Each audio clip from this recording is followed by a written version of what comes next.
present I'm Sorry I Haven't a Clue, the antidote to panel gags.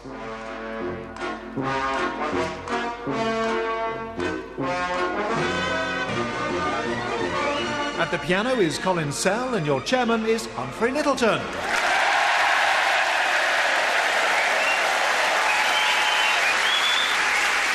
Hello and welcome to I'm Sorry I Haven't a Clue. You join us in Basingstoke, the fine Hampshire town that boasts an historical tapestry richly woven with culture.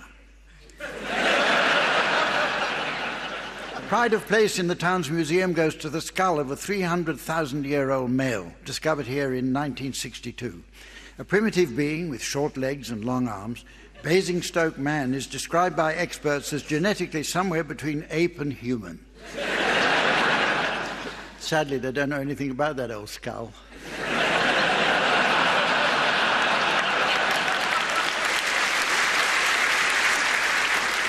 Jane Austen was born at nearby Steventon, where she shared a romance with a Basingstoke man, widely believed to be a forester. But their engagement lasted only one night. History doesn't record what suddenly prompted her to leave Acorn Willie Jenkins.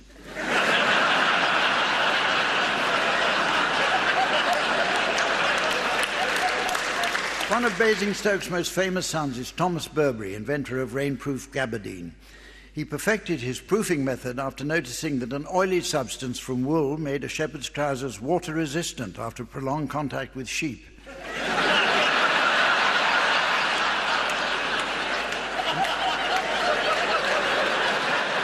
Burberry set up shop in Winchester Street, and the business flourished until 1905, when the premises were destroyed by fire.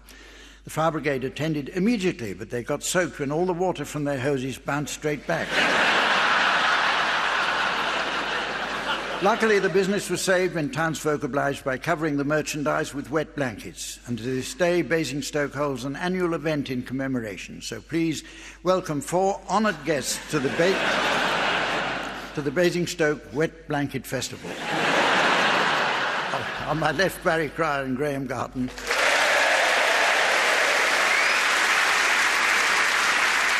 On my right, Tim Brooke-Taylor and Linda Smith. And please welcome the lovely lady whose entry is always warmly welcome. Our faithful scorer, the delightful Samantha.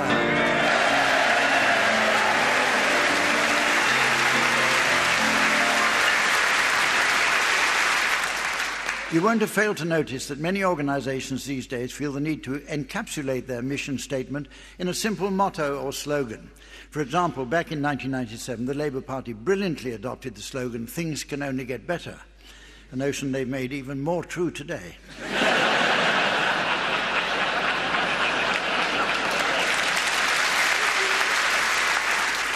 So, teams, I'd like you please to suggest mottos likely to be adopted by certain societies, businesses, governments or other organisations.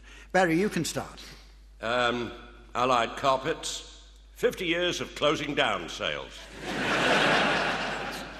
Graham? As one for the Guild of Plate Glass Shop Window Removers. We take great pains. Tim? The Amputation Society. Go to work on a leg.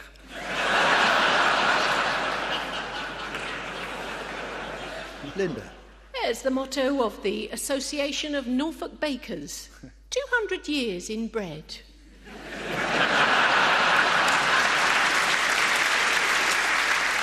The motto of Big Brother, who cares who wins?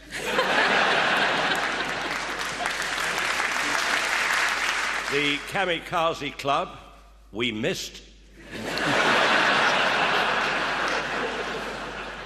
IKEA, I'm sorry, you're going to have to put your own slogan together.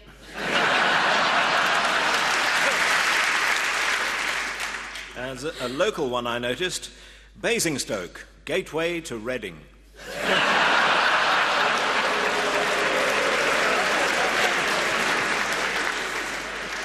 La Société des Bateleurs Anciens de la France, retired mariners in France. Their slogan in English is "To the sea, this is the time." In French, "Allô, c'est l'heure."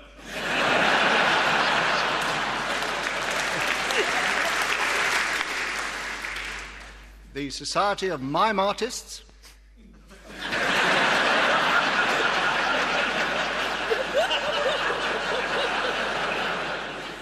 One for the House of Lords. May contain nuts.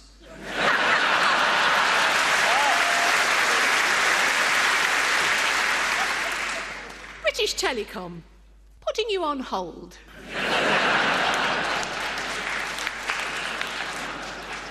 The Procrastination Society. 100 years without a motto.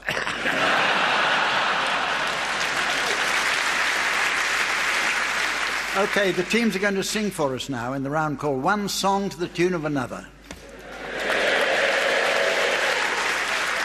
In this game, the teams will combine the words of one song with the tune of a different one.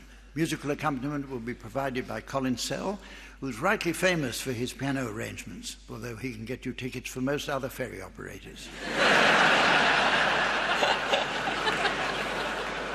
OK, Tim, we'll start with you. Will you please sing the words of Heaven Knows I'm Miserable Now by the Smiths to the tune of Gilbert and Sullivan's lovely song, Titwillow.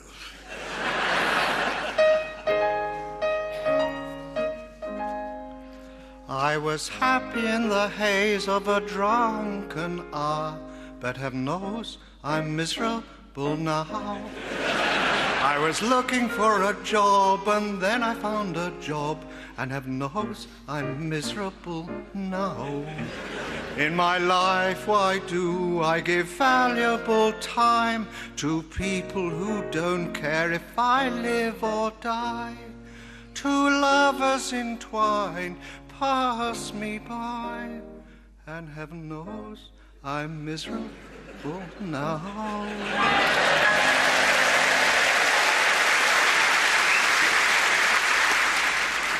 I don't think I can go on.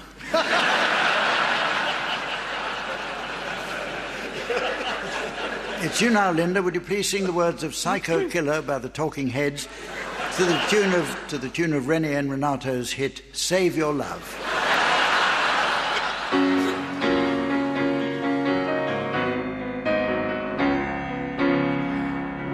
Can't seem to face up to the facts.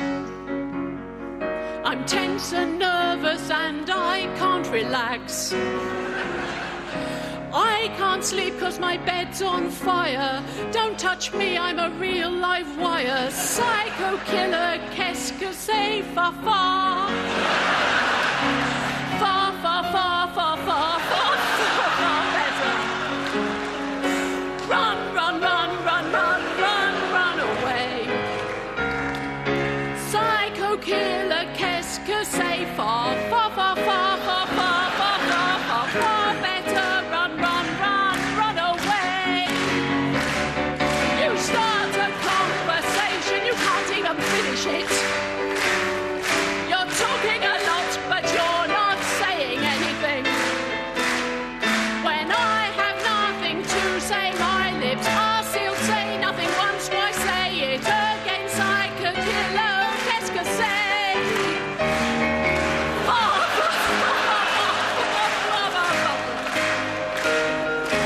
Run, run, run, run, run, run, run away. Psycho killer, qu'est-ce que c'est? Far, far, far, far, far, far, far better. Run, run, run, run, run, run, run away.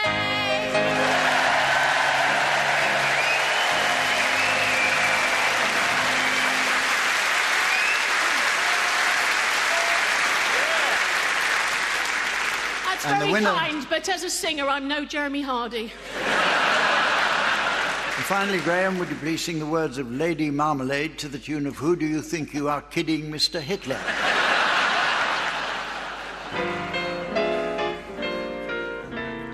Hey, sister, go, sister, soul, sister, go, sister. Hey, sister, go, sister, soul, sister, go, sister. He met Marmalade down in old New Orleans. Strutting her stuff on the street, he said hello. Hey, Joe, you wanna give it a go?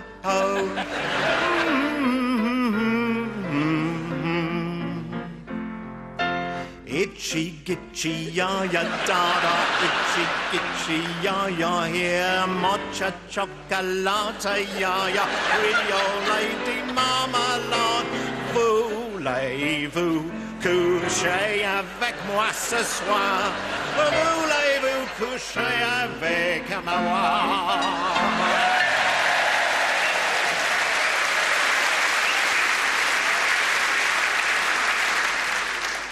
Awesome comedy. Hang on, I skipped a line there. I should have read, a bit of musical entertainment would have been nice. Awesome comedy.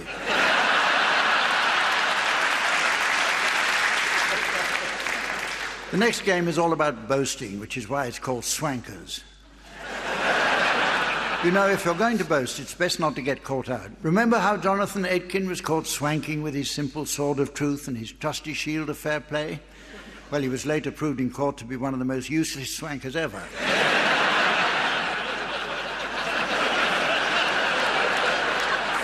In this round, the teams will take it in turns to be guests at a social function, boasting about fascinating aspects of their lives. Shouldn't take long. Each succeeding guest has to try to outdo his or her predecessor. When I honk my horn once, the teams have to change the topic of conversation.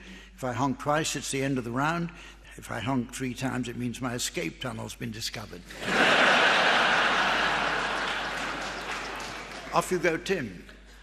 I don't know about you accountants, but I balance my books all the time. I balance my books before I get up in the morning. I don't know about you accountants, but I'm so on top of my accounts that I'm thinking of becoming an actuary for the challenge.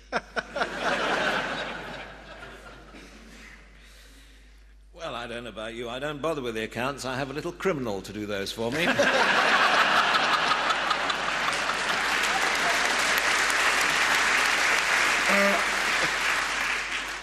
New topic. Well, I don't know about the rest of you nuns, but I've got nothing to boast about.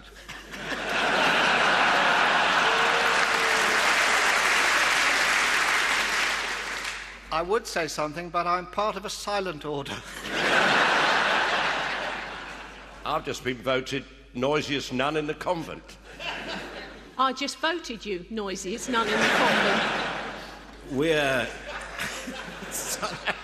such a strict order. We don't allow any nuns in our convent.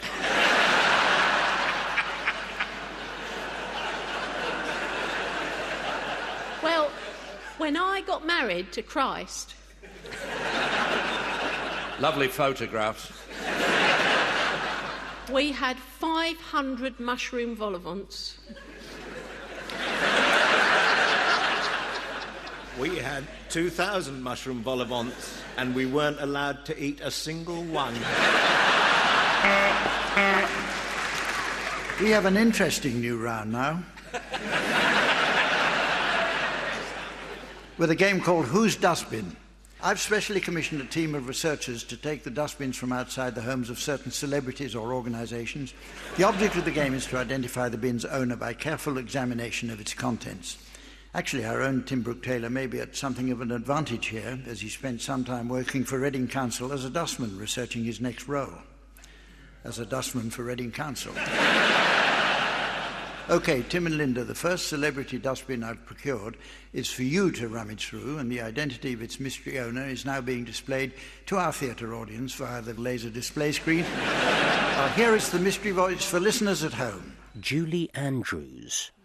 Julie Andrews. Let's have a look in here. Let's get the lid off. Yep, yeah, right. Right. Oh, there's quite a lot of paper. Yeah, is it just brown, isn't it? It's brown. Brown. I'll tell you what, I mean, there's nothing wrong with that. You could use the... Oh, no, you can't. Why not? Someone's done it up with sellotape. Oh, that ruins the brown paper packages. Oh no.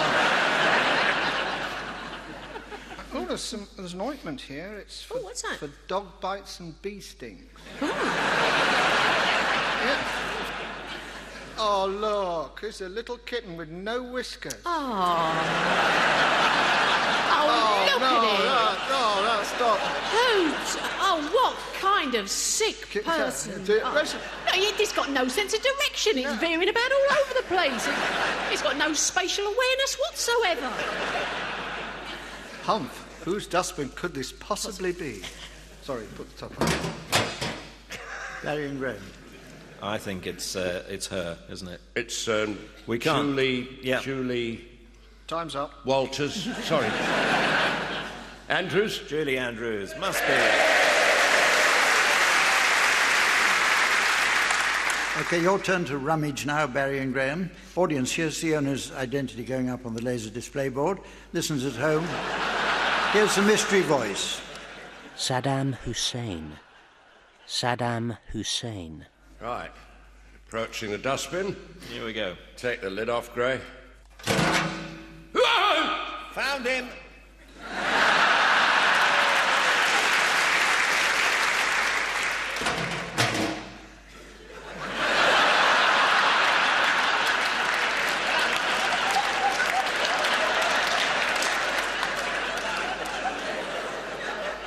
Well, they're not worthy opponents.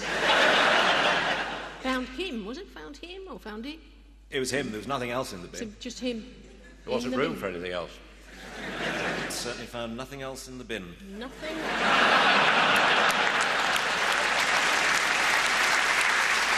But that doesn't necessarily mean it wasn't there.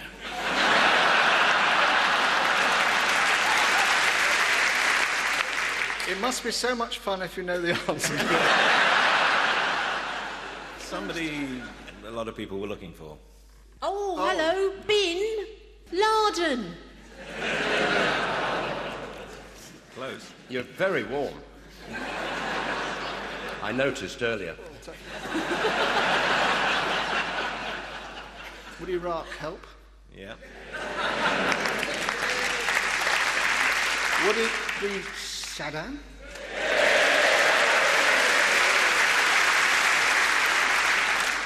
Our next game is all about the exchange of letters between unlikely correspondents. It's called 84 Chicken Cross Road. With the advent of the internet and email, letter writing has largely gone out of fashion to the extent that before long, the good old postage stamp will become redundant. There'll be no more commemorative issues, which is a shame. My favourite issue was the one depicting breeds of British dogs, each stamp coming with a special instruction to sniff the back before licking it.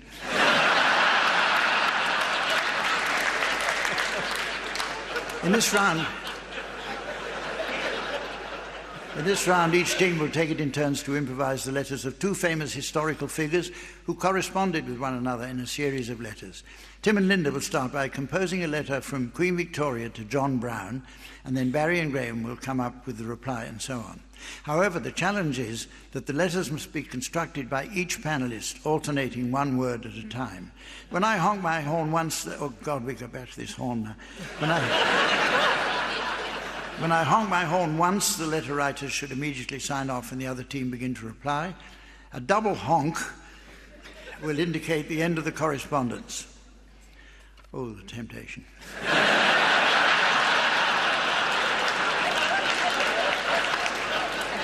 Off you go, Tim and Linda. I've forgotten who we are. We're, Who are we? Queen Victoria Yeah. to John Brown. right. Dear, John. I'm Writing to you. Say we must end this. arrangement. It's Horrible, but necessary. I Wish to say that I would like to try and try and try.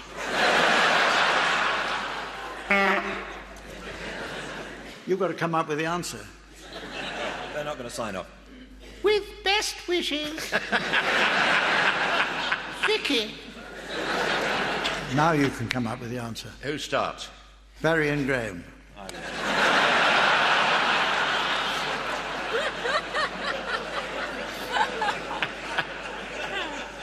Dear.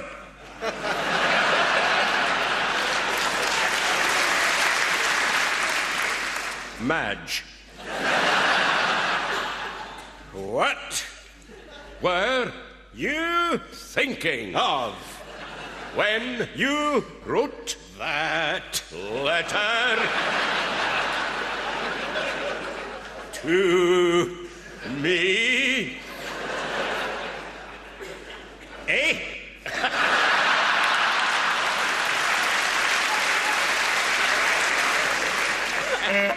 Oh. Missing me already, John? I'll tell you what, let's try that again. This time we'll examine the lost correspondence between Henry VIII and the Pope. And you can start us off this time, please, Barry or Graham. Who's writing the first letter? Us. OK, let's try that again, but this time we'll examine the lost correspondence between Henry VIII and the Pope. Don't get techy. You can start us off... You can start us off this time, please, Barry and Graham. What could be simpler than that? God, oh, Just because you didn't have any visitors today, there's no...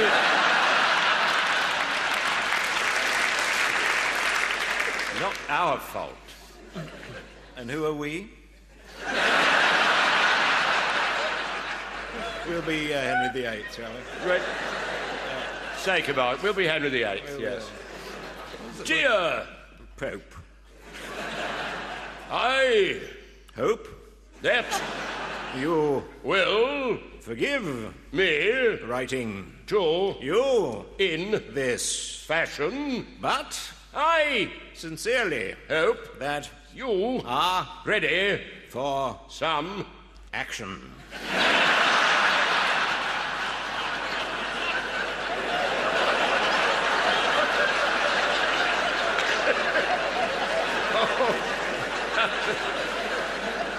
Although Yesterday, I saw outside my window a nun who was surprisingly killing time while sitting on a small yet shapely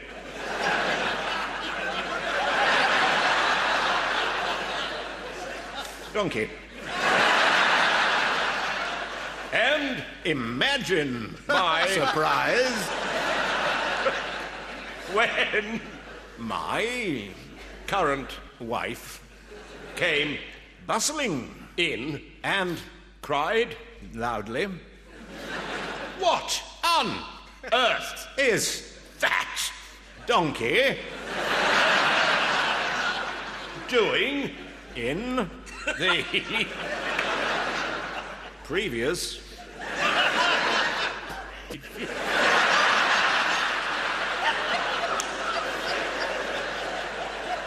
installment of this letter?"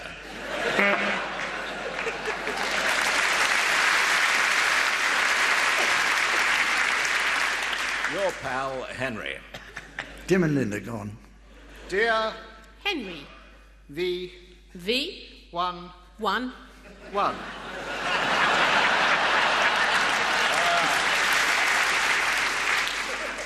What's up? Matter You.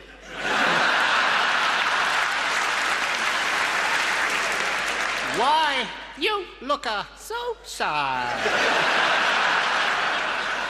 What's up? matter With. Rome Isa. nossa Bad. listen Nicer. please Ah. shut up Yeah. face.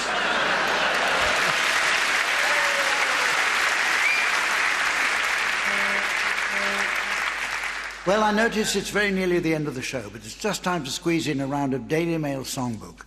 Samantha is an avid reader of the newspapers, and every Sunday she gets the newsagent to deliver.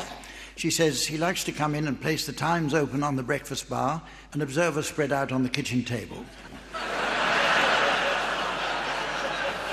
So, teams, while she's occupying herself with that, I'll invite you please to suggest titles of songs likely to appeal to readers of the Daily Mail. Graham, will you start, please? The Daily Mail, you are the sunshine of my life, Mom. String 'em up before you go-go. Please don't read The Guardian, Maud. Who let the frogs in?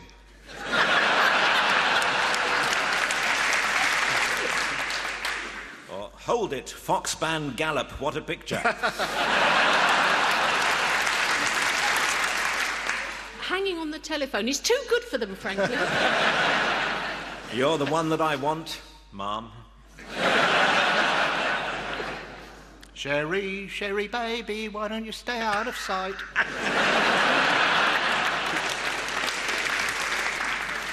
Gilly, Gilly, Simon Heifer catching all the bogus asylum seekers by the sea. Strangers in the night, feel free to shoot them. I can't stop loving you, Mom.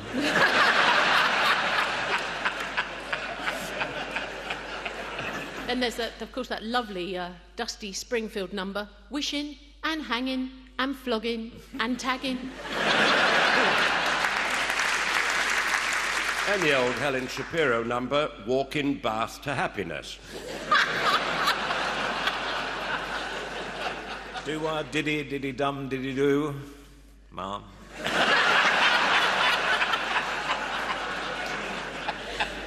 And so, ladies and gentlemen, as the little Dutch boy of destiny sticks his finger in the dike of fate, and the former BBC Director General asks him not to,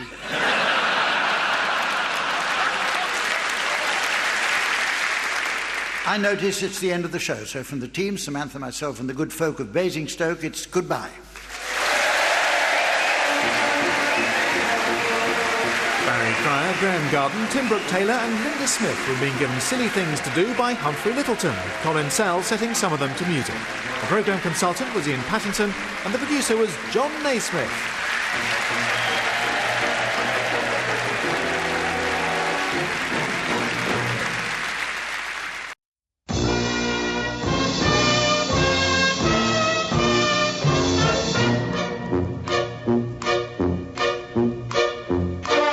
We present I'm Sorry I Haven't a Clue, the antidote to panel gags.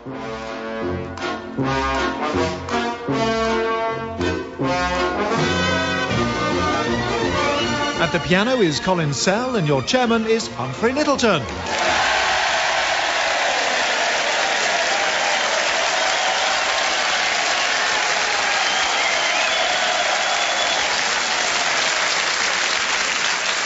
Hello and welcome to I'm Sorry I Haven't a Clue. You're welcome to join us this week from the Theatre Royal in Winchester, a fine city set at the heart of the ancient kingdom of Wessex.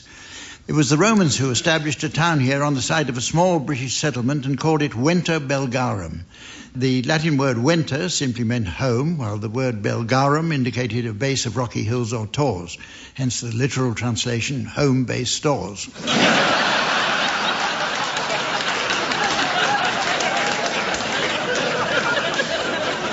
With the withdrawal of the Romans, the town went into decline until revived as a Saxon stronghold to fend off the Vikings. Much of England to the northwest was terrorised by invading Danes, who forced the native populace to endure such hardships as pillage, slavery, torture, and bacon slices pumped full of water.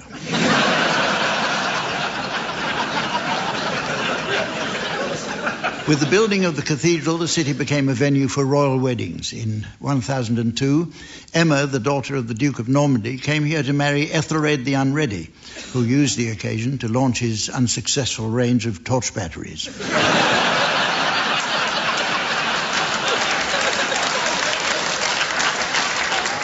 With the city constantly expanding, St John's Hospital was built here in AD 935. Their first ever patient is recorded as one Will the Shepherd. His descendants still live in the area and treasure the document confirming his admission date, which has been passed down the family since the very day it was received in 1984.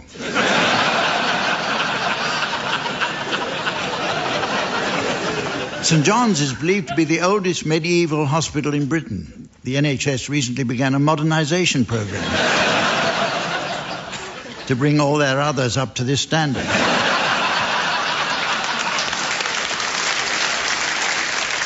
Well, it's now time to meet the teams, and this week we have 4 comedians off the television. And there aren't many who've been off the television as long as these. They are on my left, Barry Cryer and Graham Garden.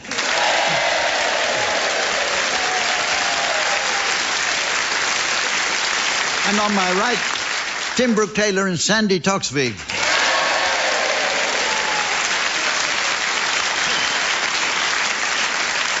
And eager as ever to enjoy the teams on the desk next to me, please welcome our scorer, the delightful Samantha.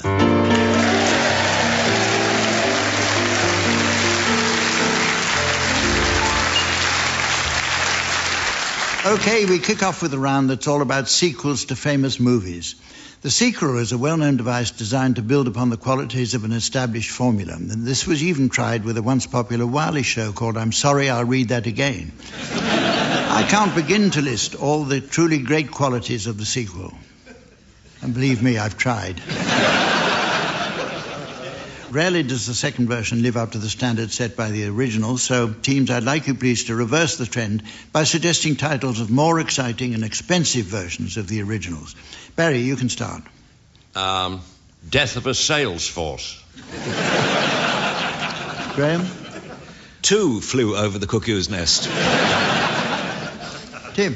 Louisa May Alcott's Big, Big Women. Just a dream I had. Sandy? 39 steps with deluxe Stanner stairlift. Conan the Aesthete.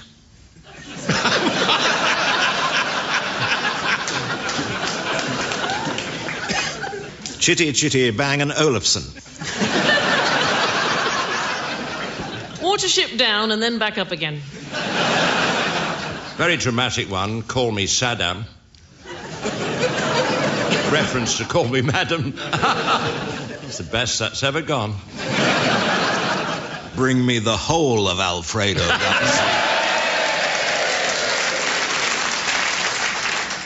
Dickens' completely unrealistic expectations. Harry Potter and Sharon Stone. 12 Calm Women.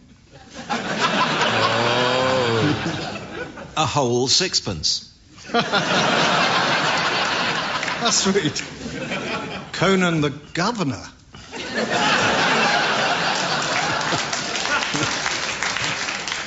Generous Anik, as opposed to tight Anik.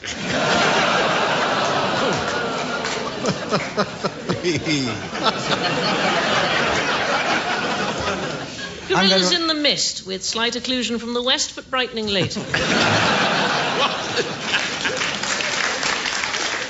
I'm going to ask the teams to sing for us now. Oh, no. In the round called One Song to the Tune of Another. Now, this isn't a concept that's at all difficult to grasp, teams, as the basic construction of a song mirrors almost exactly that of a spacecraft. The tune is just like a rocket motor driving the capsule, or words, up through the stratosphere and out of the Earth's ecliptic orbit, and once free of gravitational pull, the two can be separated, just as the words can be removed from the song and set to a different tune, or, in the case of the capsule, can dock with another space vehicle. Personally, I've never seen the point of space travel. Oh, yes, you can point to all the spin-off benefits, such as non-stick digital watches and a barrow that writes upside down. But what's the point of that anyway? If you want to write upside down, just turn the page round when you've finished. Of course, they proved the moon has zero atmosphere, but Swindon has zero atmosphere.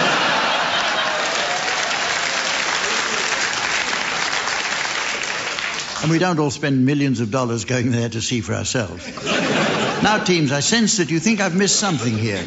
Yes, what about the black hole, that strange area of space that's so densely compressed it absorbs everything that goes near it? How does that fit in? A body that is both dense and sucks.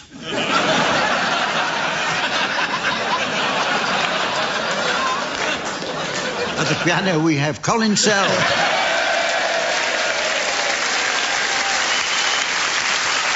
OK, we'll start with you, Barry. Would you please sing the words of Mac the Knife to the tune of Land of Hope and Glory?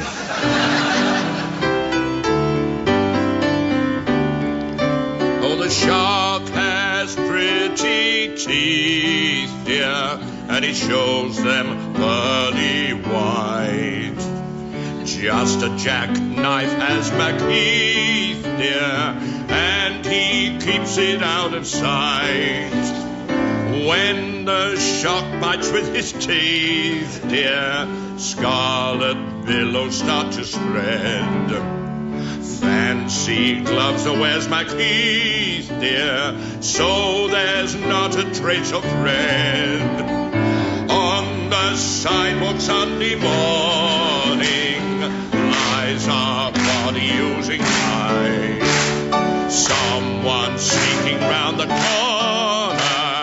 Is that someone Mac the Knife?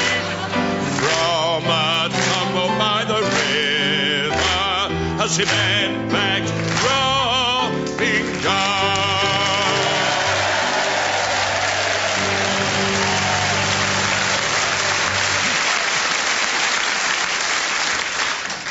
You now, Sandy, would you please... I'm going to say that again to sound less eager. Would you...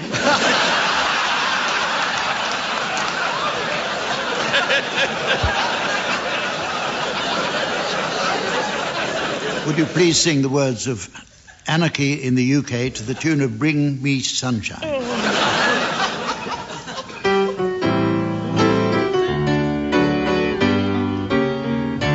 I'm an antichrist. I'm an anarchist. Don't know what I want, but I know how to get it. I want to destroy the passerby, 'cause I want to be anarchy. No dog's body in the city, it's the only way to be. Is this the MPLA? I thought it was the UK, or just another country, another council tenancy. I want to be an anarchist, get pissed and destroy. I'm an antichrist, I'm an anarchist.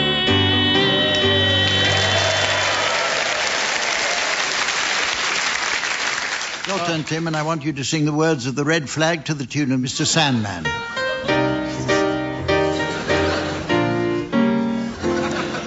The people's flag is deepest red. It shrouded oft our martyred dead, and ere their limbs grew stiff and cold, their hearts blood dyed its every fold. Then raised the scarlet standard high, within its shade we'll live and die.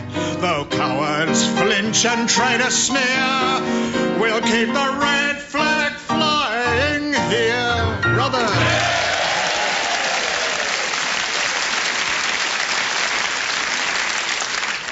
And I'm so overcome by these two words that I very often can't say them at all. And finally. And finally, Graham, I'd like you to sing the words of How Much Is That Doggy in the Window to the tune of Bob Dylan's Blowin' in the Wind.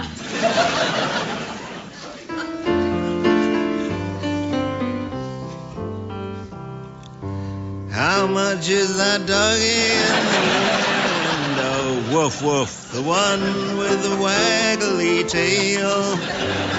How much is that doggy in the window? Woof, woof, I do hope that dog is for sale.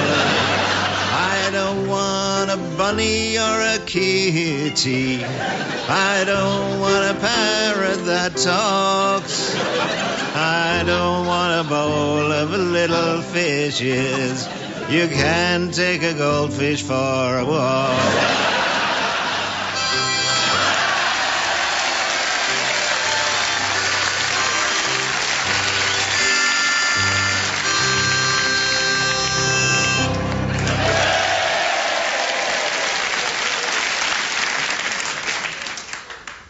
sheer pleasure. That's 3 across done.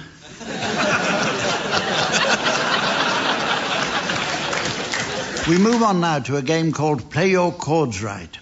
This is based on a popular TV show called Play Your Cards Right, hosted by the evergreen Bruce Forsyth. It was Brucey, of course, who became famous with his many catchphrases such as, nice to see you, nice, and what do you mean a wig? A wig, what mean you do?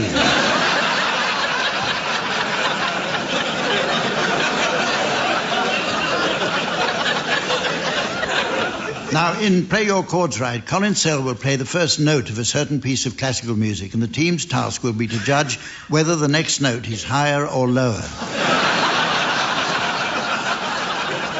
The team guessing correctly will get to answer a question about Winchester College. We've chosen that subject as not only are we in Winchester this week, but also the school was attended by our very own Tim Brooke Taylor. And another Winchester schoolboy who famously sported a Union Jack waistcoat was Sir Oswald Mosley. However, Mosley was suspended for growing a small bristly moustache, clearly copying his hero, that notorious fascist, the school matron.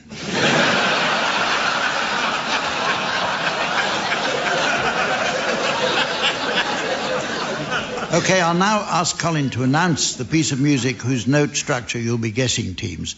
What is it, Colin?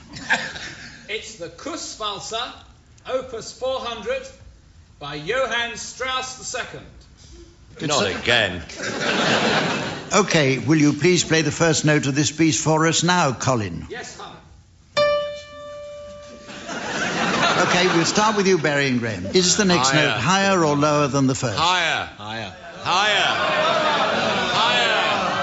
Higher. You say higher. Okay, Colin, now. Can we have the second note, please? Here's the first note. Yes. Here's the second note.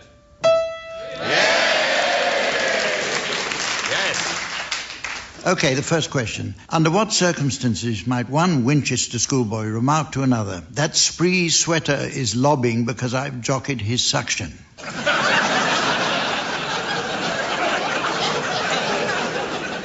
Please, sir. I know, sir. I think Oh, it's, God. I think it's when the riders of Rohan have laid siege to the elflings in the mines of Mordor.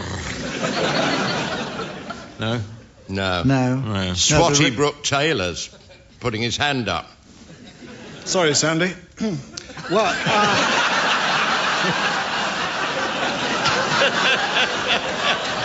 what's sad is you didn't notice. Do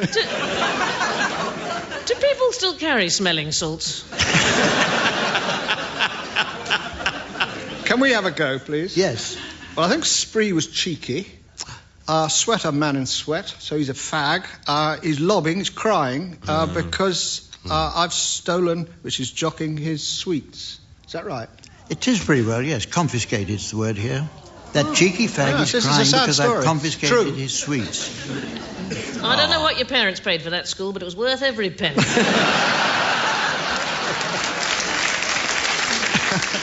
Now, Colin, can you give us a roundup of what you've played so far?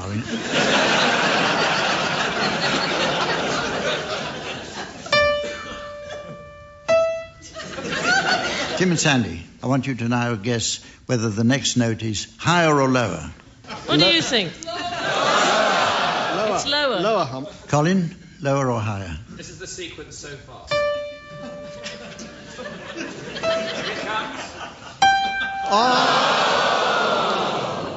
Right. Thanks So a the lot. Next question. Next question is for you, Barry and Graham. Under what circumstances might a Winchester schoolboy say, "Pass the Bibling rods, there's a tunding on top of Hall"? Well, he's pissed, obviously. I think you'll find Tunding was the school Sherpa, wasn't he?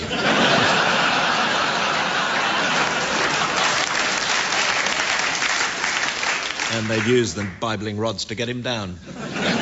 Well, I've got here, this meant that a flogging was about to be administered by the prefect of Hall on the dais in the dining hall in front of the entire school.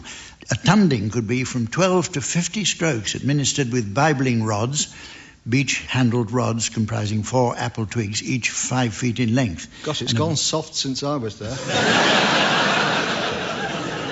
Colin, give us a roundup of what you've played so far. Tim and Sandy, Yeah. have a go. Higher or lower? Yeah, lower. Lower. We say lower. All right.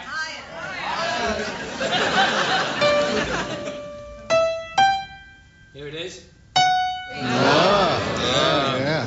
We don't really want the question, that's the trouble. Can I just say the sweetest thing that you may not be able to see in the audience is that when each time Colin's doing that, he's beating time with his foot as if it really mattered.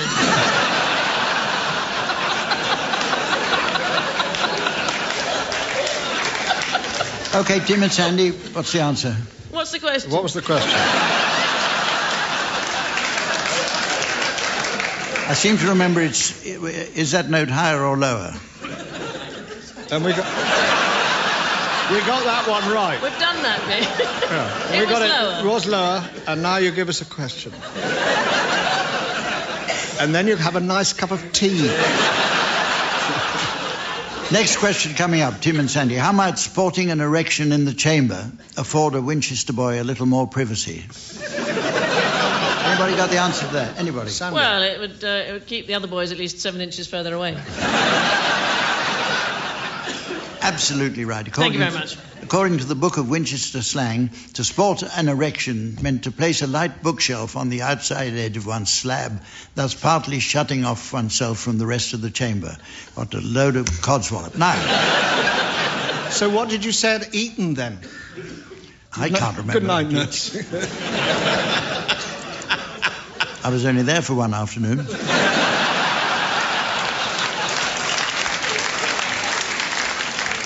The next round is called Animal Farm. This is played in tribute to Orwell's novel of farm animals, whose philosophy is summarized as 4 legs good, 2 legs bad.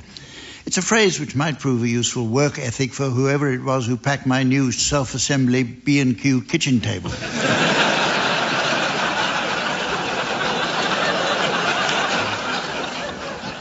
In our version of Animal Farm, each team will tell an animal-related story, while the other will be required to provide the appropriate sound effect. Graham Garden's team should be quite good at this, as he's an expert at doing farm impressions, and offered Barry Cryer some coaching. So the other evening, Barry went round to Graham's house in the country, and Graham shot him in the back.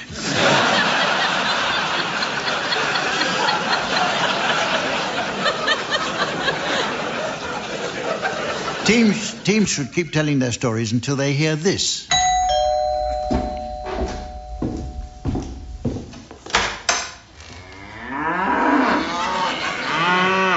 When the cows come home. OK, will you start telling your animal-related story for us now, Barry and Graham? Have the cows forgotten their keys? What? Well, they're coming home. Why did they ring the bell? They must have forgotten their keys. Just a thought. Because they'd lost their horns. That's right, milk it. Barry and Graham, Yes. start telling your story, please. It was tea time in the jungle. All the animals were there. Suddenly, they all fell silent for the arrival of Jumbo, the wise old chimp.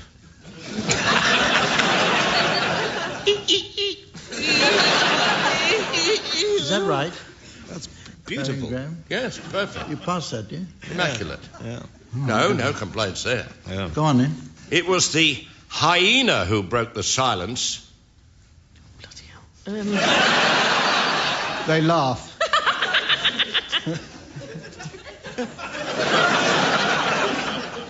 Why so sad, said Jumbo.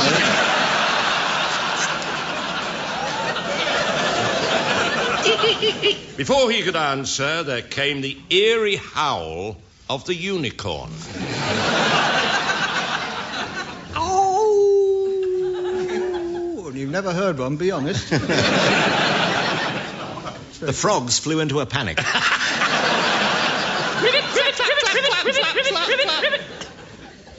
They were only calmed by the arrival of Conan The caterpillar.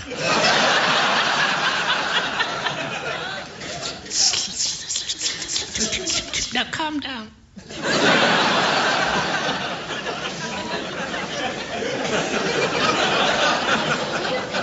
I had no idea you gave such good caterpillar. That was... I do.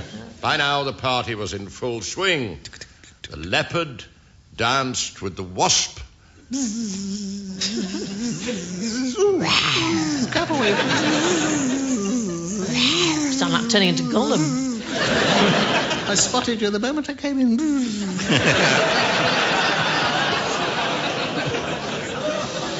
I give it 3 weeks. Yeah. While the hippos attacked the food.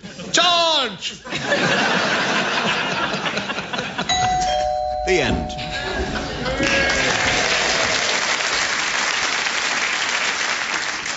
OK, Tim and Sandy, would you please tell your animal-related story, a one-liner if possible, for Barry and Graham to make animal noises too. A horse went into a pub with a mole on its back.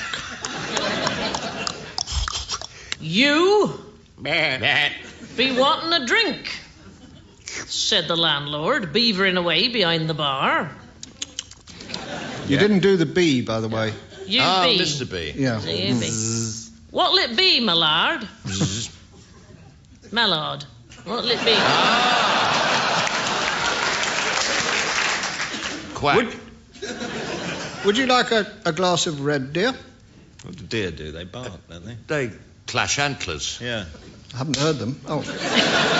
Don't be an ass, said the horse. Bear with him, said the mole. God help us, it's dark in here. I always have to pander to him. A little more bamboo, if you don't mind. Haven't had a shag for a month.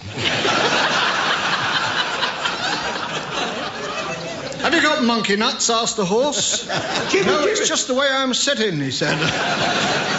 I'm afraid we're out of roast wolf. Oh, said the mole. I suppose a fox out of the question. Yes.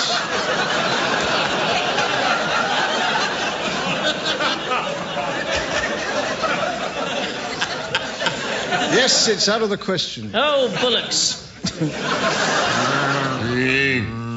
Any pudding? Well, there's dessert rat. Or, if you want a pig out, chocolate mousse. Duck! Shouted the mole.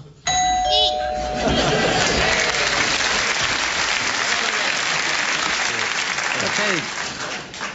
I notice it's very nearly the end of the show, but there's just time to squeeze in a round of Russian songbook. Samantha is off on a dinner date with a gentleman friend from Moscow who's brought over a variety of caviars and a rare vodka-based aperitif.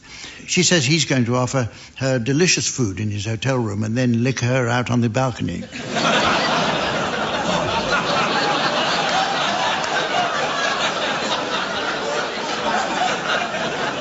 I failed to see the double in that entendre. So while she nips out to enjoy that, I'd like the teams to suggest titles of songs that might appeal to an audience from Russia and other former members of the Soviet bloc. Graham, will you start, please? When you wish upon a Tsar. I'm Lenin on a lamppost at the corner. Every breath you take by the Politburo. Check, check, check, check, check off. Write a little play for me. The funky Chechen. Yes. I belong to Glasnost.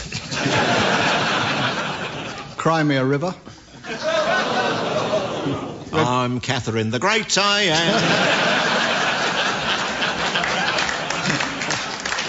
am. Lonnie Donegan's #1 hit, Putin on the Style. No Soviets by Edith Kiev.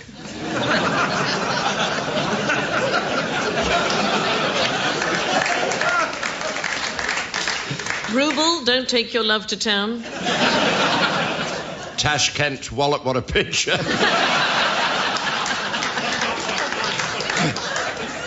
She wore an itsy-bitsy teeny-weeny yellow polka-dot headscarf.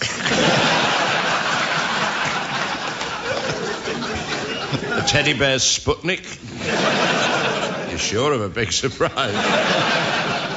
And so, ladies and gentlemen, as the bride of time is led down the aisle of fate before the manager of Tesco's points out they don't do wedding ceremonies, I notice it's the end of the show. So from the team, Samantha, myself, and the good folk of Winchester, it's goodbye.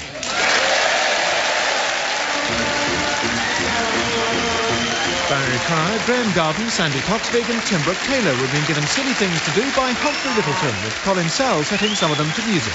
The programme consultant was Ian Pattinson and the producer was John Naismith.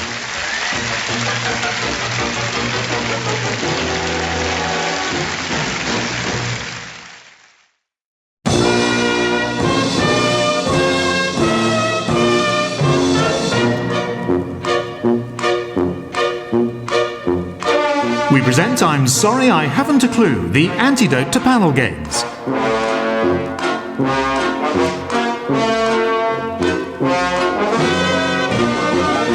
At the piano is Colin Sell, and your chairman is Jack Dee. Hello and welcome to I'm Sorry I Haven't a Clue. You join us from historic Cambridge.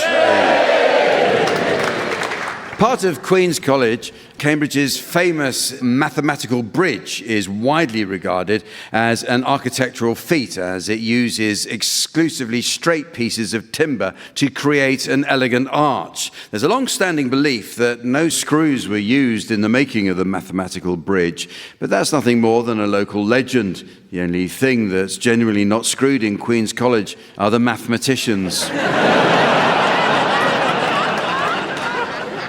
Beside the gardener's cottage at Victoria Gate is a dog cemetery. Opened in 1880, the first dog buried there was Nipper, the Duchess of Cambridge's beloved Jack Russell. Nipper's simple headstone read, "Stay."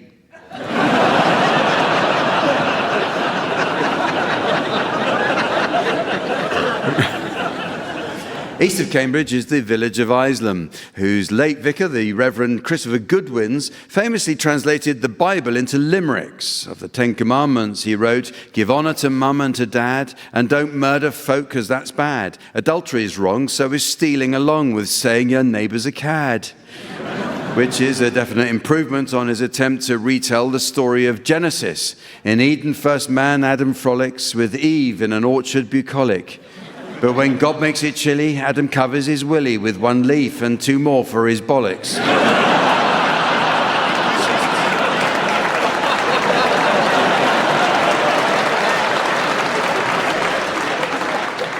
King Charles III studied at Cambridge, despite graduating in 1970 from Trinity College with a second-class degree in history. Charles's name tends not to feature in the university's graduate outcomes survey due to the fact it took him 52 years to get a job.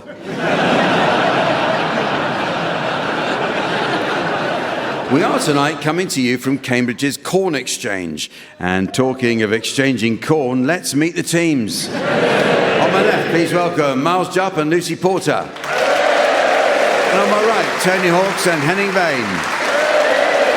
And taking his place on the scoring desk next to me, please welcome our resident tree trunk in trunks, the immaculate Sven.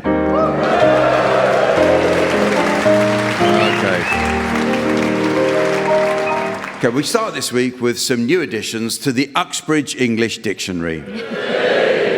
A good dictionary is essential for learning the correct use of similar terms. For example, many people don't know the subtle difference between the words Gaviscon and Bisodol.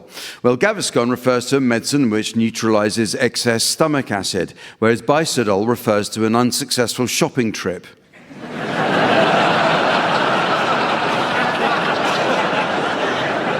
But the meanings of words are constantly changing, team. So your suggestions, please, of any new definitions you may have spotted recently. You can start this, Miles. Orbit, a bit of an ore. Tony. Redoubtable, capable of being recited aloud. Henning. Lieutenant, the person renting your toilet.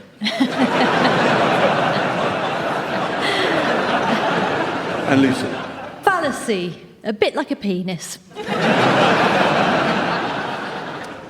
Potpourri, where they put the Pope when they go on holiday. Autobiography, a car's logbook.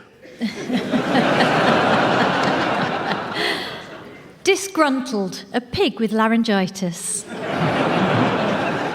Predict, prior to intercourse.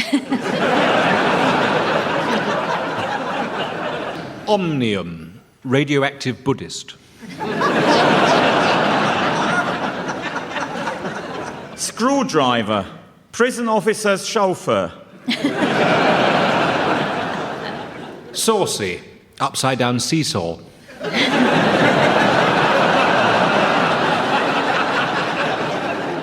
I've got a modern one. Delulu, the woman who sang the song The Man with the Golden Gun.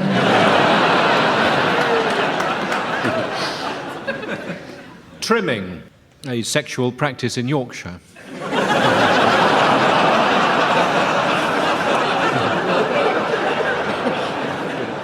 Well, the teams are going to do a spot of acting for us now in the round called Sound Charades. This game is all about miming the theatrical technique of suggesting action, character, or emotion without words. The world's most famous mime artist was, of course, Marcel Marceau, whose biggest fan was Michael Jackson. The music superstar borrowed Marceau's trademark moonwalk, his battling against the wind illusion, and famously remained completely silent in court. In our version of charades, team members are permitted to use their voices. So, Tony and Henning, you're to start, please. And your title will shortly be displayed to the audience via the laser display screen. And for listeners at home, here's the mystery voice. Trumpton. Trumpton. So off you go, please, Tony and Henning. OK, this is a TV programme and it's one word. One. You're kidding me. I'm completely serious. He wants to change it. Yeah. He wants to change the name of Washington, D.C.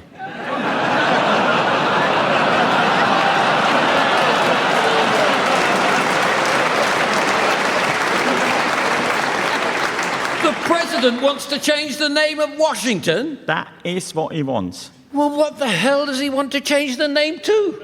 Have a guess.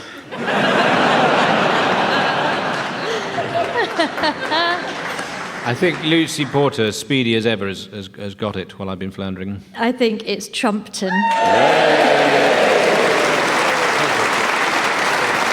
Okay. It's your turn now, Miles and Lucy. Your title is being displayed on the laser display board. And here again is the mystery voice for listeners at home. Dunkirk. Dunkirk. This is a film, and it's one word. What was all that noise from your room last night? Were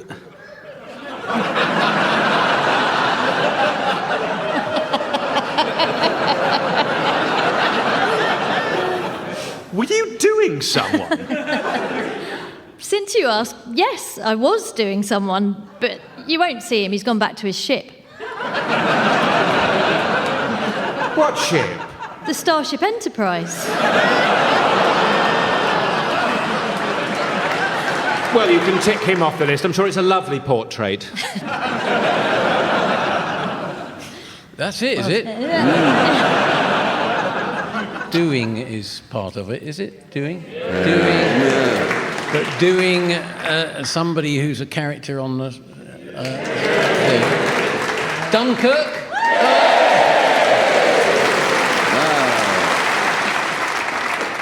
It's now time to play a round called Garden or Bedroom.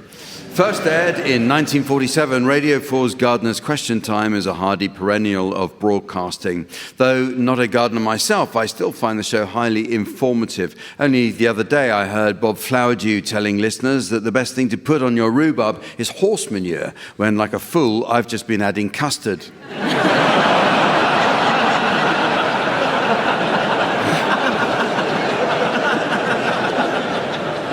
In this round, teams, I'd like you to come up with phrases that might be suitable to use both in the bedroom and in the garden. Miles, you can start. Well, my goodness, what a long hose. Tony. That needs forking. Lucy. It was all getting a bit much for my husband, so now I have a Portuguese lad who comes twice a week.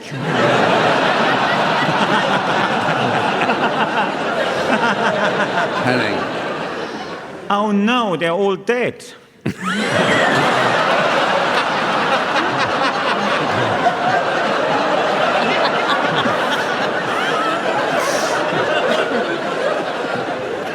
Well, this has been beautifully landscaped. That rose doesn't do well in a bed, but loves it up against the wall.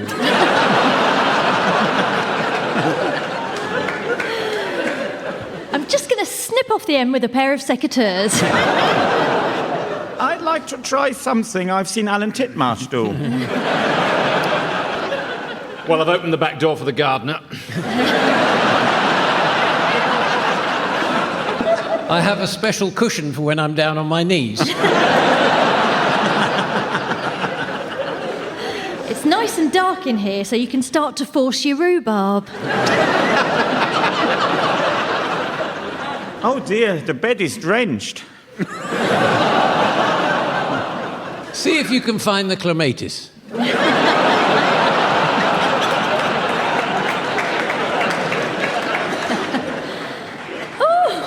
I thought it was the trailing variety, but you've managed to get it shooting right up my trellis.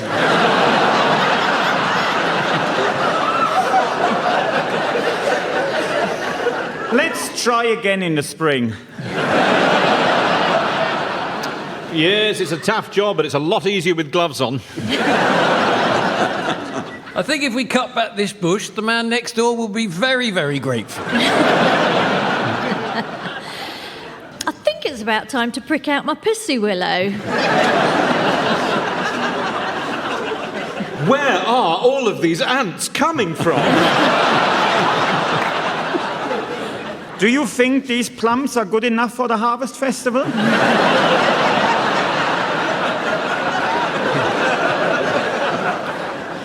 And the cucumbers usually go up this end. It looks like something is nesting in there.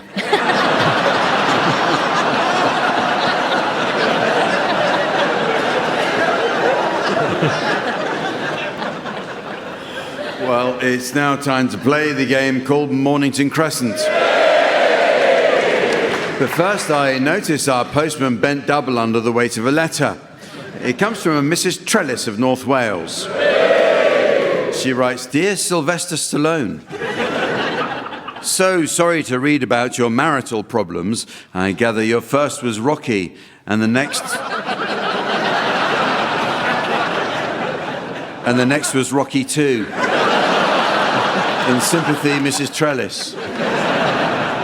Well, on with the game, and this week we'll be playing Cambridge rules based on Cambridge's close association with the world of Russian spies.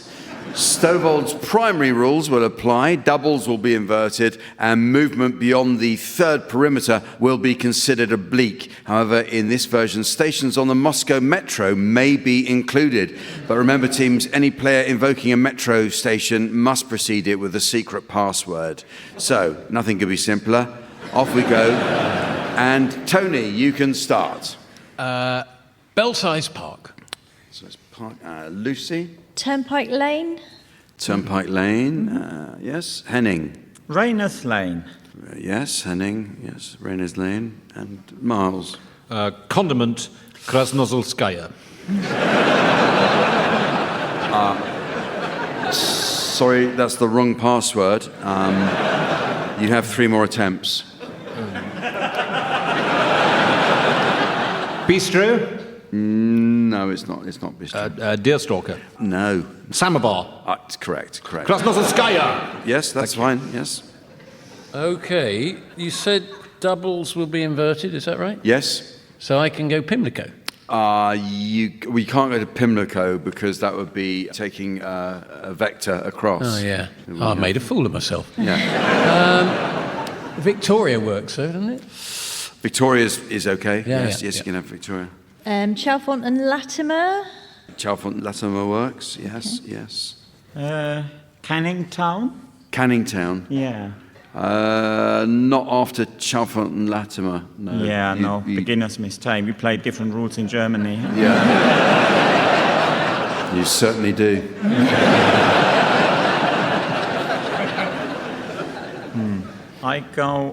I stay roughly in that part of the capital. Yes. And I go Kensington High Street. Kensington High Street.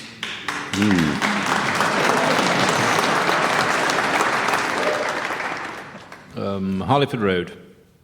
The weather is unreasonably inclement for this time of year. What?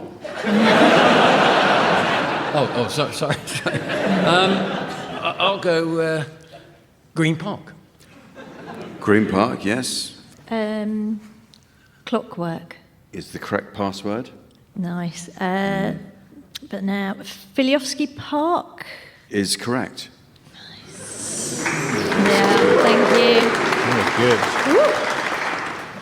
Tooting Beck. Yes, you can have Tooting Beck. Password, all caps.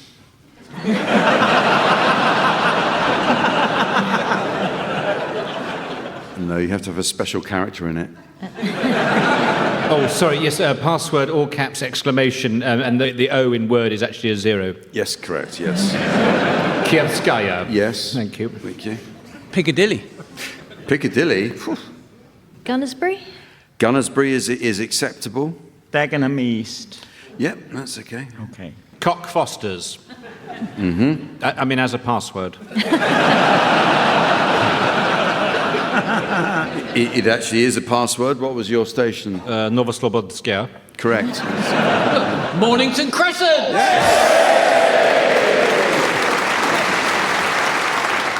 Well, the next game is called Complete Advertising Slogans. I shall read out the first part of some popular advertising slogans. Your job is to try and complete them. Okay. So you can have this first one, Miles. Can you finish off this advertising slogan? Plop, plop, fizz, fizz, oh. I do beg your pardon.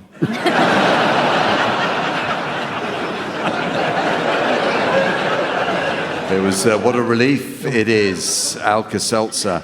Lucy, how about this one? Can you finish it off for me? There are some things money can't buy. For everything else, there's... Shoplifting. MasterCard, that was, wasn't it? Henning, how about this one? Mr. Muscle loves the jobs... The Polish used to do.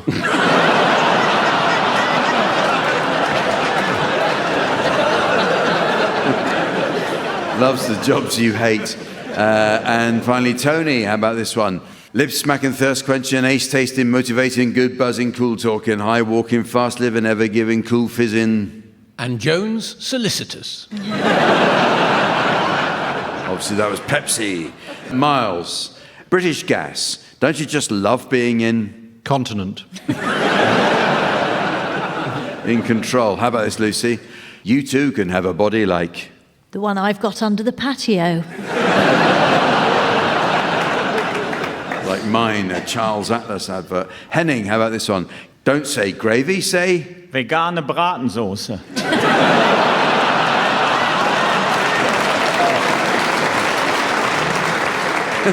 Say Bisto. Tony, Ferrero Rocher. Ambassador, you really are...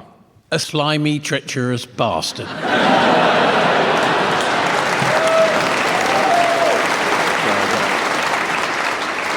Okay, here are some unfinished advertising slogans for any of you to finish off. BMW, the ultimate... In unused indicators. The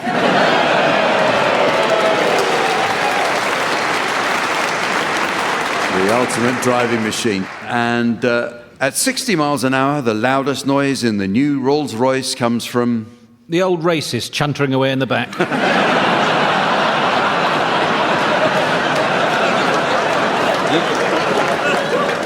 From the electric clock, as a Rolls-Royce advert. How about this? Skegness. It's so... So. It's so bracing. How about this one? Does she or doesn't she? Only her... Victims could tell you. It's actually only her hairdresser knows for sure, Clairol hair dye. If it's on, it's... Making a buzzing sound. If it's on, it's in. That's Radio Times. Well,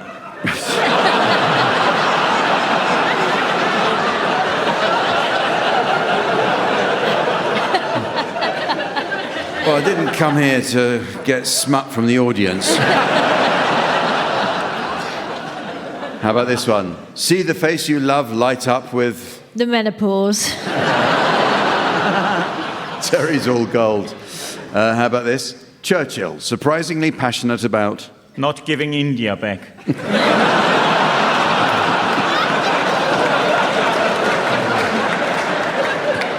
And this one. Shake the bottle, wake the... Tramp. Wake the drink, Arangina, Tony. And this one. Soft, strong, and very... Difficult to flush. Very long. It was Andrex advert. There's this one. Come home to a real... IRA member.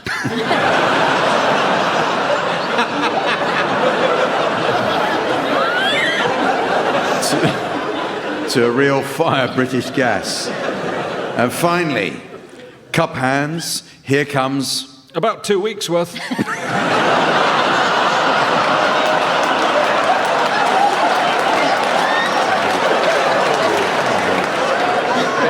Bit rude, I think. Bit rude, Lucy. Bit rude, Lucy. It's cup hands. I don't know why you wrote that on a note and passed it to me. Bit rude. It's cup hands. Here comes Cadbury's. Cadbury's drinking chocolate. Something none of us will ever have again.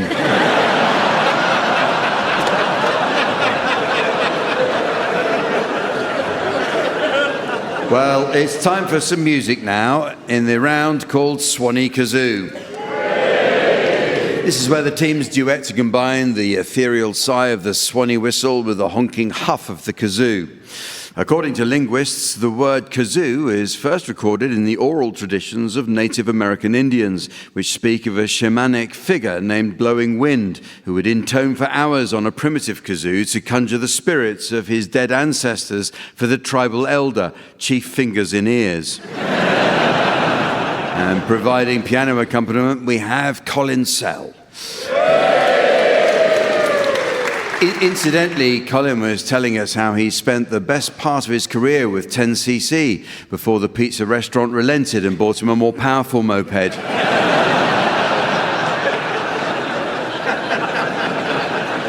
Okay, Lucy and Miles, you can start, and I'd like you to provide us with a version of the Blue Danube. To feature Miles Jupp on the kazoo and Lucy Porter on the Swanee whistle.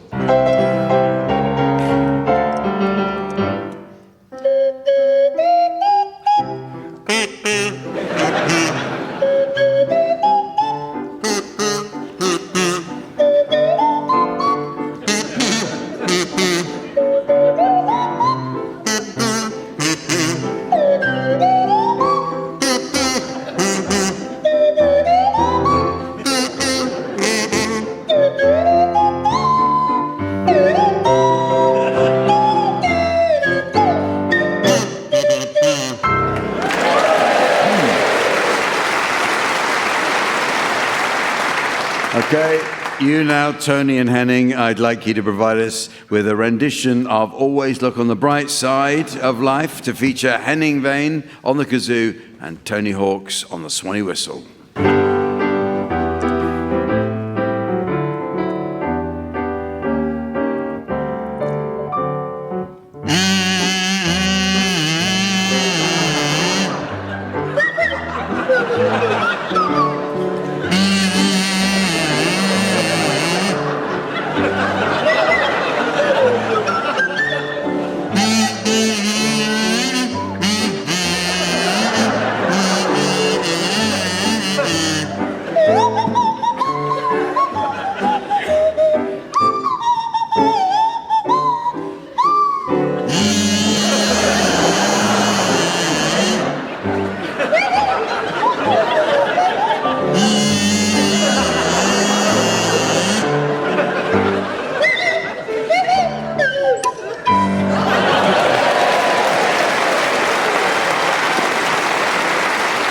Well, that's very nearly the end of the show. But there is just time to squeeze in a quick round of Entomologist's Songbook. Our own Sven is a keen amateur entomologist, and I'm delighted to announce that yesterday he donated a prize beetle from his collection to the university's Museum of Zoology.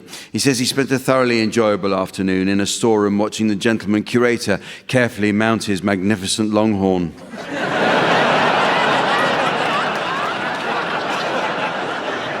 And I have to thank Harriet Harman for sending that one in.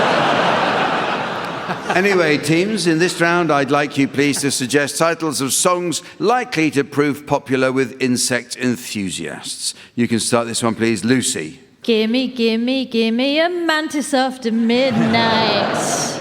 Miles. Like a midge over troubled water. Henning. Wasp, new pussycat. Tony. Ha, ha, ha. Stay in the hive, stay in the hive. I can feel it coming in the air, termite.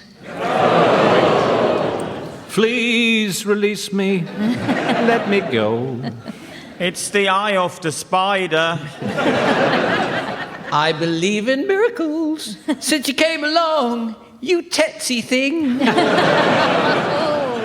Message in a beetle. Be my baby. You don't have to sing them.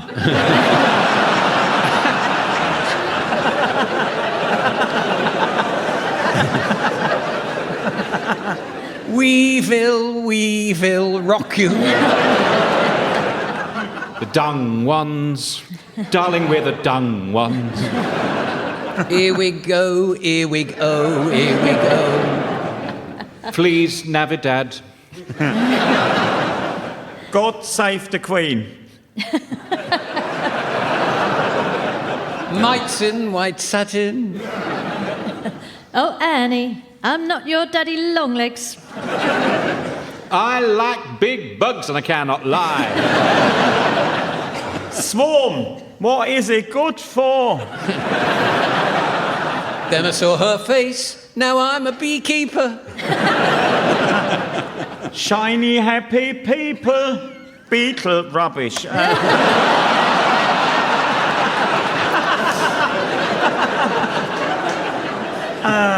Absolutely flawless performance, and then make that one mistake.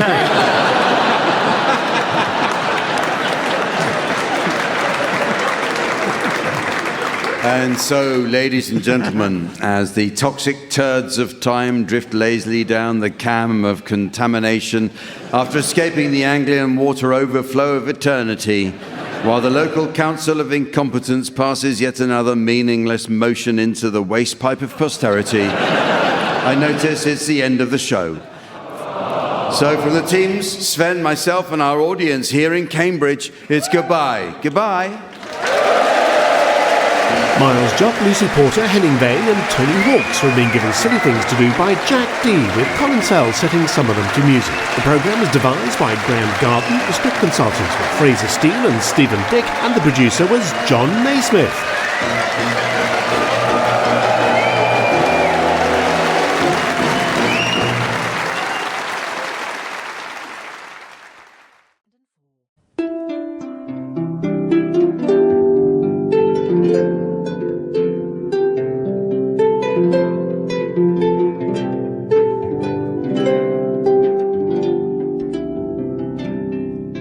Hello, this is Humphrey Lyttelton speaking to you from my luxury penthouse suite at the Grand Hotel, where my family have kindly sent me for Christmas. As I sit here, surrounded by my many presents and greetings cards, on a day when traditionally we wish peace and goodwill to all, join me, listeners, to reflect back on the I'm Sorry I Haven't a Clue year. Hang on. Oi, you! I can hardly hear myself speak over that racket.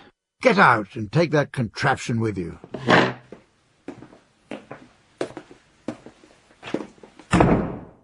This would be a good time to think back on the joy brought to us all by I'm Sorry I Haven't a Clue, if there'd been any. So instead, I'll just open my presents to see what selection of ill-fitting knitwear has had no thought put into its purchase this year. What's this, a cardigan? No socks? No, it's a shiny disc. What on earth do I want with a plastic drinks coaster? I'll ring room service and have someone take it away. And such is the luxury of this hotel, I don't even have to use the telephone. I just press this red button and... How many times have I asked you not to press the emergency button, Mr. Lyttelton? What is it this time? Get rid of this, will you? But this is a CD. Don't you want to listen to it first? Oh, it's a half-hour recording of nothing but the best bits of I'm Sorry I Haven't a Clue, 2004. Half an hour of nothing but the best bits, eh? So what are the other 29 minutes? Well, let's just put it on while we get you back into bed, shall we? Oh, you like this first track? It's all about new definitions. Nude what? New definitions. You know, words that have changed their meaning. Why would I want to listen to that?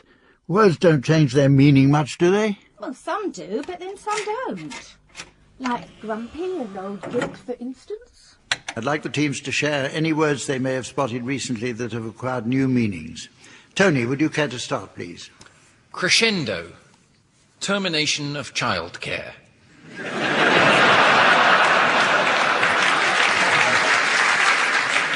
Quaker, posh duck.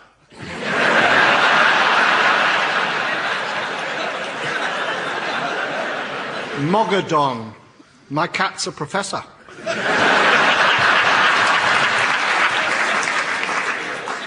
Bacteria, returning more upset than when you left.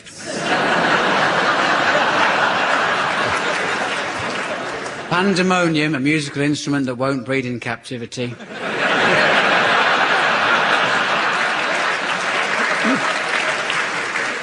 Tombola, man who throws cats. Postulate, the new name for Royal Mail.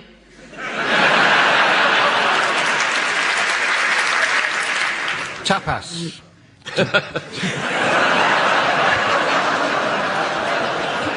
You're there before me. To gently touch someone's bottom. Foreskin, to compel relatives. Pulpit, Warren Beatty's bed.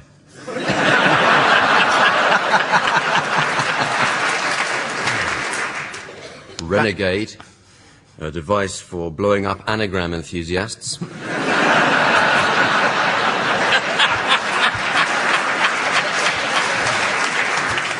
Mushrooms, what Lawrence Llewellyn Bowen does.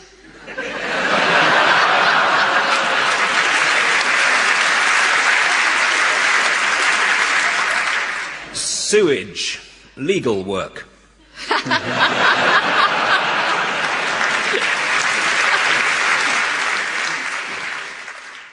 There now. That wasn't so bad, was it, Mr. Lyttelton?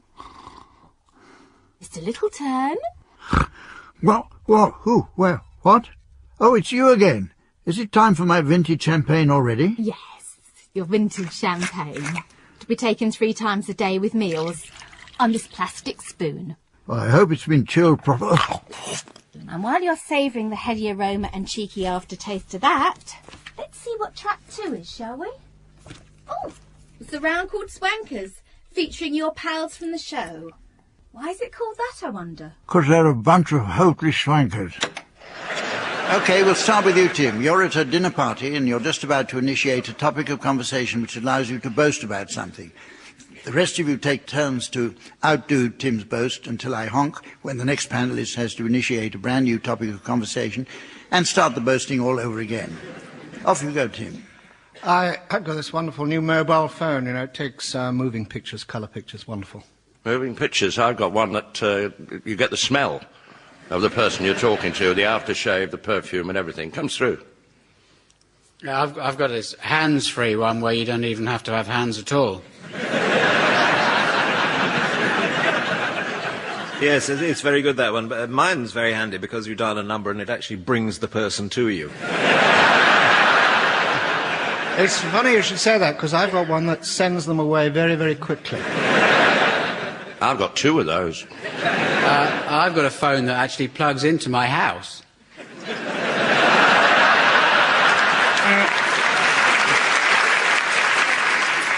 We just got back from holiday, actually. Really? Antarctica's very lovely at this time of year. Yes, it's wonderful from the moon. You went to the moon. It's overrun with tourists now. We never go there. Mars, that's us. Not much atmosphere. We went back in time. Went back in time? To Belgium.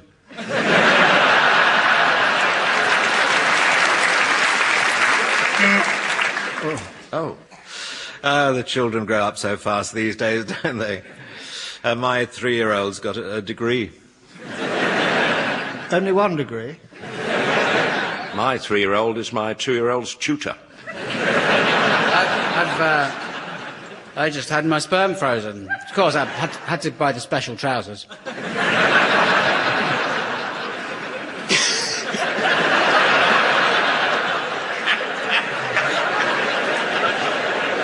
Yes, I've just had that. It was my 3-year-old who did it, actually.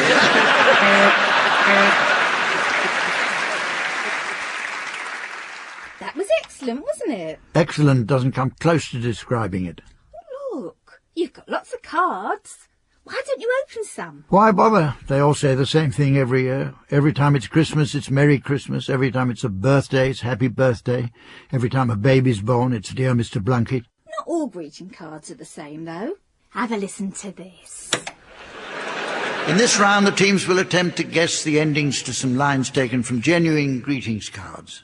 And OK, we'll start with you, Barry. Can you finish the message in this exam results greeting card? We've known you've worked so very hard, determined to get through it. You worked all night and then got pissed. Surprise, surprise, you blew it.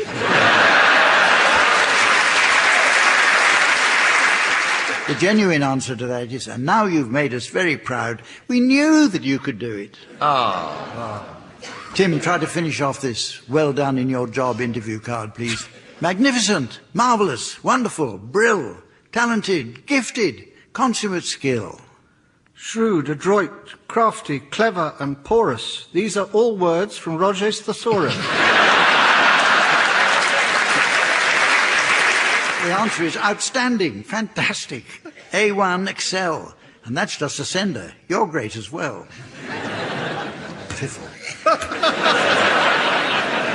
Graham, can you complete this wedding anniversary card for wife or husband? Just like a lighthouse on the rocks, withstanding stormy weather. You make a noise like a foghorn whenever we get it together.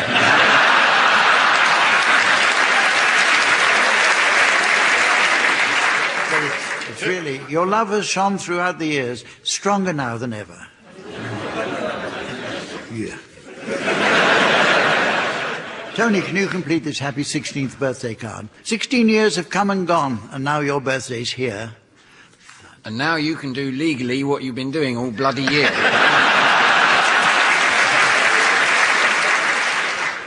Very nearly the right answer. We hope that all you wish for will be yours throughout the year. Do people get paid to write these things? Bloody well ought to be paid for reading them.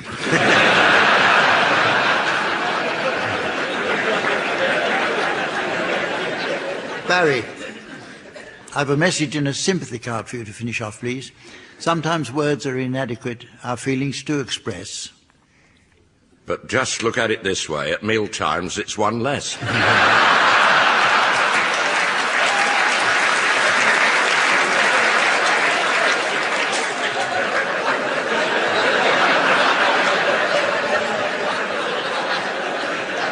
The answer is when someone whom we hold so dear is in such great distress. Here are some for anyone to have a go at. This one's a 21st birthday card. Can't find the words to tell you. Don't quite know what to say. 'Twas I who gave your mother one 21 years ago.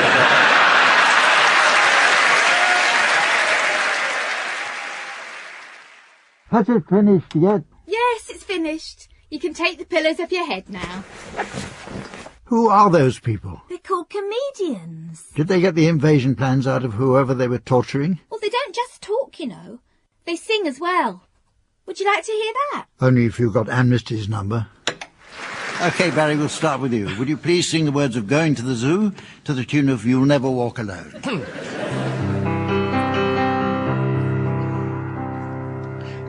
Daddy's taking us to the zoo tomorrow. The zoo tomorrow, the zoo tomorrow. Daddy's taking us to the zoo tomorrow. We can stay all day. We're going to the zoo. Zoo, zoo, how about you? You can come too. We're going to the zoo. We're going to the zoo. Zoo, zoo, zoo, zoo. We're going to the zoo. We're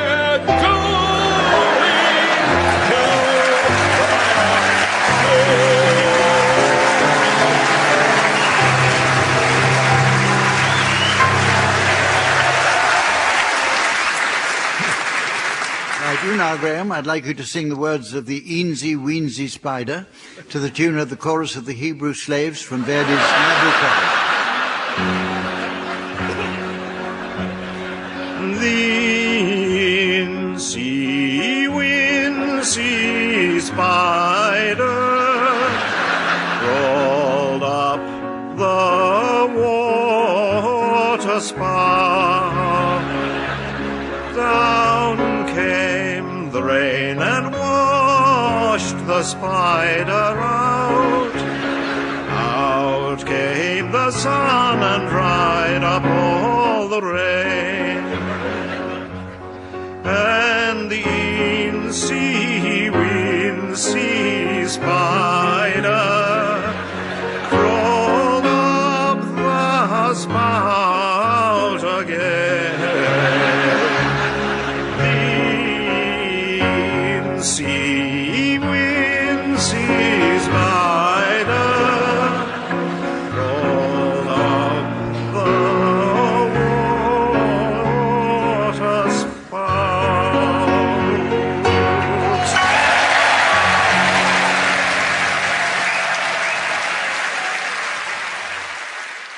I think I'd like to go down to the restaurant for lunch now. Oh, you can't, I'm afraid. The repairman from Stanner hasn't turned up yet. I'll fetch something up for you. Room service at its best. I'd like the beluga caviar starter, followed by the roast pheasant stuffed with truffles on a bed of freshly picked asparagus tips, served with your finest silver cutlery. OK, not a problem. The baby food and drinking straw, that is then. While I'm doing that, have a listen to this next track on your CD.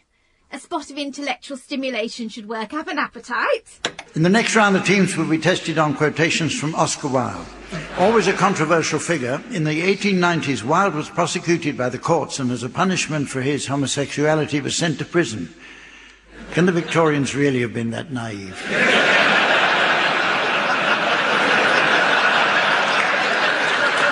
OK, teams, I shall present you with a selection of incomplete quotations from the pen of Oscar Wilde, which I'd like you to complete. OK, Linda, we'll start with you. Can you complete this famous quote of Oscar Wilde? Bigamy is having one wife too many. Monogamy is... only worth playing if you can be the top hat. Well, Oscar Wilde said the same. Tim, another Oscar Wilde quote for you to finish off. Nothing makes one so vain than being told one is... to be mounted on a roof and pointed into the wind.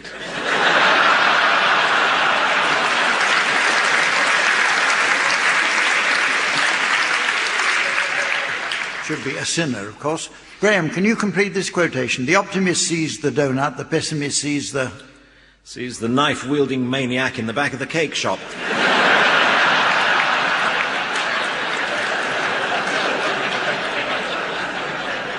The answer is whole. And finally, will someone finish this Oscar Wilde quotation, please? A pessimist is one who, when he has the choice of two evils, chooses... fingernails.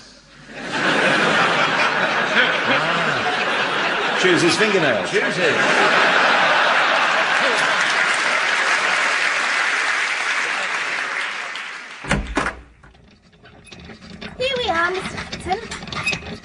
got your lunch up for you. Any more of these clips and I'll be bringing it up myself. Who are those people anyway? I've never heard of them. If I do have to listen to this, couldn't you find some real celebrities? Well, funnily enough... I very much doubt it. Funnily enough, here's a section all about celebrities. Right, in this next round, the teams are going to delve into the world of real celebrities. The cult of the celebrity is everywhere, with many lending their image to the promotion of consumer goods. I noticed recently on my pack of sausages a picture of Anthony Worrell Thompson in his kitchen. Underneath it said, "Prick with a fork."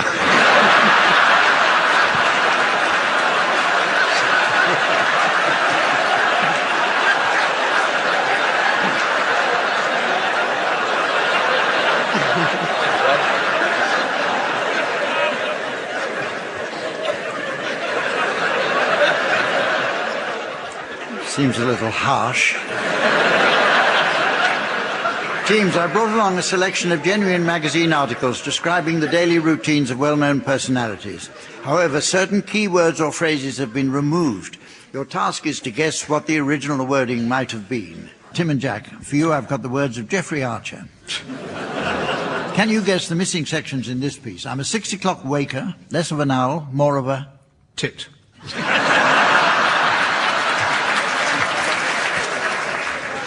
Once up, I like to spend 30 minutes...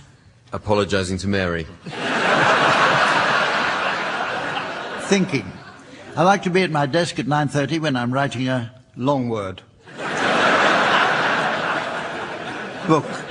I can't type. I handwrite every word and my secretary puts it on the... bonfire when she gets home.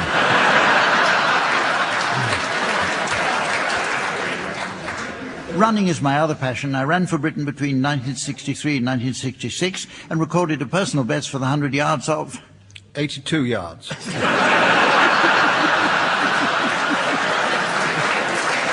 That was 9.6 seconds. It's quite hard to be a good husband to Mary. The only thing I would say with pride is that I've never been... unfaithful on Christmas Day. Well, it says here, late for her in 30 years. I think the key to a successful marriage is going on being... in prison.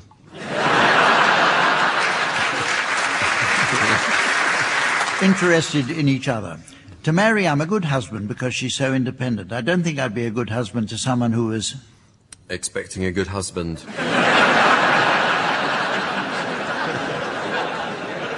only a housewife and mother and stayed at home the whole time.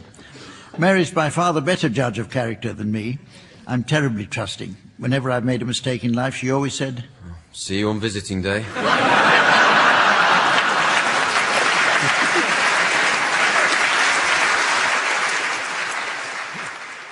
So, how was that? Brilliant. Really? Luckily, I can't hear a thing when I'm eating. Let me plump up your pillows, then it's time for your medication again. I don't need any more medication. Just one gulp will calm you down. And I'll play you another clip.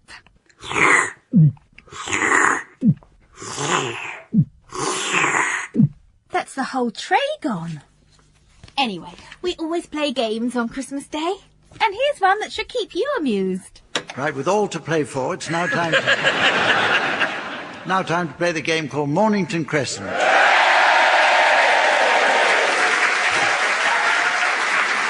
Well, this week, in response to a national demand for the ritual humiliation of game show contestants, we'll play a round of Elimination Mornington Crescent. In this variation, the teams must actually work together to accumulate as many points as possible during the game. However, at certain points, I shall ask each panellist to vote off the person they consider not to be pulling their weight. OK, teams. Tim, will you start, please? Burnt oak. Aldwych. I think I might go for the first double with a lateral with Bloomsbury Square. That's Don't good. peak too soon. Well, that's knocked the point score up nicely. So Piccadilly would help with that too. Yeah. Well, with it that high. Bank? Yeah. Is that the station bank? No, said banking then.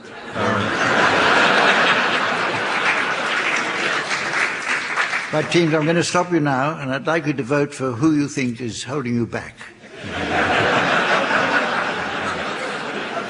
Tim. Barry. Graham. Tony. Tony.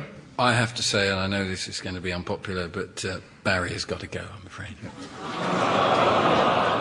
Well, Tony. Not revenge. I was going to vote for Tony off anyway. Tim. Why Tony?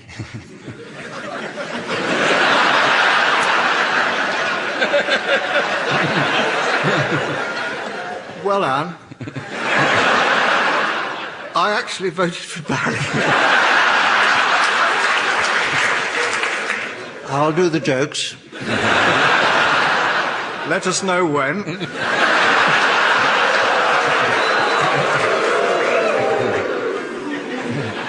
Tony, I'm sorry, it's you.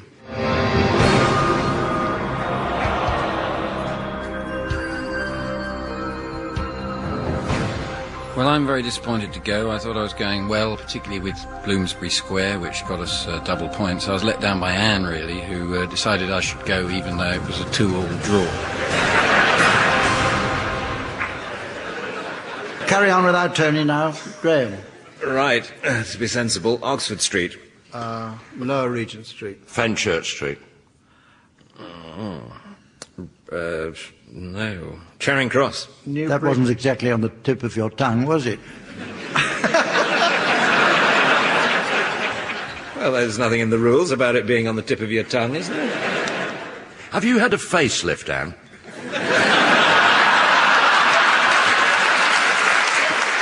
I'm asking the questions. Will you vote, please, for... Why am I saying please? I'm in the wrong place. I'd like to vote for Barry, and I'm being consistent. I vote Tim. Well, I know Barry is my teammate, and he is consistently the best player of the game so far, and recently